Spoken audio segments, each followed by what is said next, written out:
How I would improve the Marshlink line. Introduction. The Marshlink line is one of the last unelectrified single-track lines in the southeast of England, running between Orr, near Hastings in Sussex, and Ashford in Kent, which is a major railway junction with connection towards Tunbridge, Swanley, Dover, Ramsgate, and high-speed services to London. In this video I will outline how I feel there's an essential link between Kent and Sussex, with a hugely unrealised potential, and how we can realise it with a few small and a few large upgrades. Extra services. One of the most easy and important changes to implement is to reinstate the services lost over the last few years and beyond. For example, the Rye Shuttle. This service used to shuttle between Rye and Ashford International at peak times, taking advantage of the double tracking between Appledore and Ashford International. This would lead to a half-hourly services stopping at local stations between Rye and Ashford International, thus making the train a more attractive option for travellers. I will propose implementing this as an all-day service rather than just at peak times. On the other hand, instead of a Rye shuttle, they should rearrange Ashford International to allow trains from Marshlink Line to go on to HS1 on London. This would give the residents of Rye and the surrounding villages their first direct London services in many years, so they will no longer have to change at Ashford to get to London as they do now. A second service I would reinstate would be the direct Ashford to Brighton services. Before 2016, these services used to run direct from Ashford to Brighton, without passengers needing to change at Eastbourne or Hampden Park. I think this would be useful as it would significantly reduce journey times between Ashford and Brighton from just over 2 hours to around an hour and 45 minutes and below. Whilst this would allow quicker journeys to Brighton, it would also make the route to the southwest via Barnham much more attractive, thus reducing congestion in London by a small amount. As a stretch goal, I would reinstate the service to Dungeness, where it could have an interchange with the narrow gauge Bromley Hive and Dimchurch Railway for trains towards the towns and villages on the coast, which is hugely popular with tourists, allowing them to come by train rather than bus or car. I feel this line is the opportunity for small-scale transit-oriented development around a new station at Brookland and Lydd, which are currently isolated with lacklustre bus service and slow road connections. These services would run from Ashford to Dungeness and back hourly and 2-star or half-hourly if the need arises. I believe that one of the most important things we can do for the Marshlink line is to electrify it, but this is a contentious issue. Do we electrify it with 750 volts third rail to ensure compatibility with the legacy network, or defy the ban on third rail electrification projects?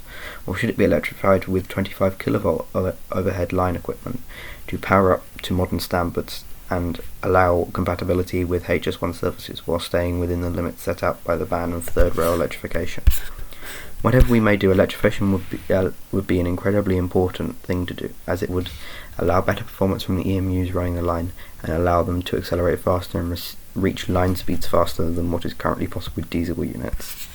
While the line is already double-tracked between Ashford International and Appledore, double-tracking the entire line would have great benefits. For example, allowing the extension of some coastway services that currently terminate at Orr to continue to Ashford, thus allowing an increase of services on this line to around 3 trains an hour in each direction between Ashford and Appledore, and 2 trains per hour with 1 fast service, 1 stopping and 1 Ashford to Dungeness stopper an hour. The fast service is skip station, which would further decrease journey times as it skips minor stations on the route and would run direct to Brighton. A higher top speed. Currently the Marshlink line has a top speed of 60 miles an hour, which is good.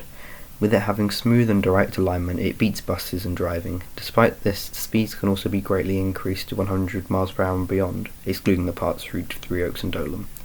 This would further decrease journey times on the express services, as they will have higher average speed and would bring it up to a modern standard compared to other lines in the southeast of England. Request stops.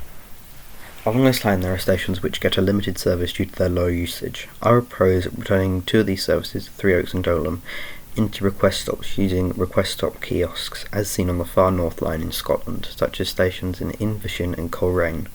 This allows stations to get a regular service without unnecessary reduction in average speed when nobody is wanting to board or disembark, thus allowing faster journeys and an easier recovery from service disruption.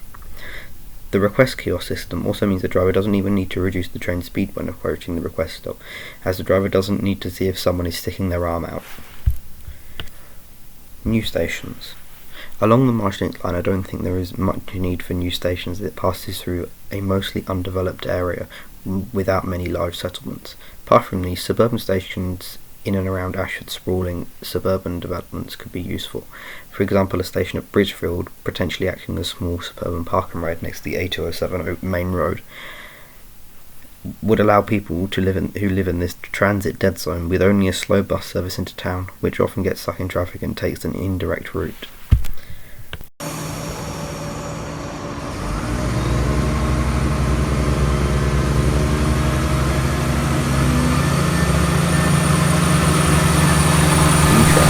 Although the Class 171s are not old trains and function well in the role they serve at the current time, I don't feel they are well suited to their role, as they are purely EMUs which run over the further rail network for a large amount of their journeys. This means they could be better suited to regional express work elsewhere in the country where these trains are better suited.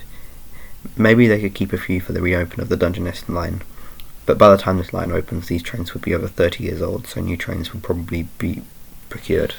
To replace the 171s, I am proposing a fleet of bi-mode dual-voltage trains which can run on both overhead line equipment, third rail and diesel, although a single third rail bi-modes could also be used if the route is certain to be electrified with third rail.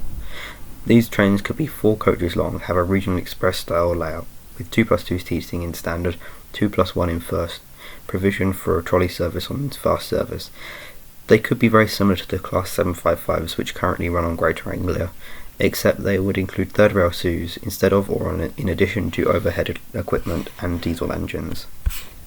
In addition to this, it would probably be nice to have them have the ability to go 186 miles per hour on HS1 and have TVM signalling installed, although this may not be possible while preserving acceleration on diesel and third rail, so lower overhead line equipment at top speed would be good enough.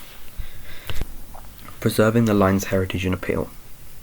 Although these ideas will be practical for encouraging the use of the line, increasing capacity and making it useful for people in the local area and beyond, some may feel that the upgrades would reduce the line's quaintness and individuality, as the fact it is an entirely unelectrified and mostly single-tracked line makes it unique in the sea of third-rail double-track main lines which exist in the southeast of England. Despite this, I would say, while preserving heritage is a good idea, we shouldn't let it get in the way of definite progress, and I think the line can keep most of its appeal while ensuring a better experience for passengers, while trying to keep as many of the distinctive existing features, for example, the listed station buildings at Ham Street and Rye, but also trying to provide a great service. Well, that's the end of the video. I hope you enjoyed this one, and make sure you like, comment, subscribe, all that stuff to this channel, and bye.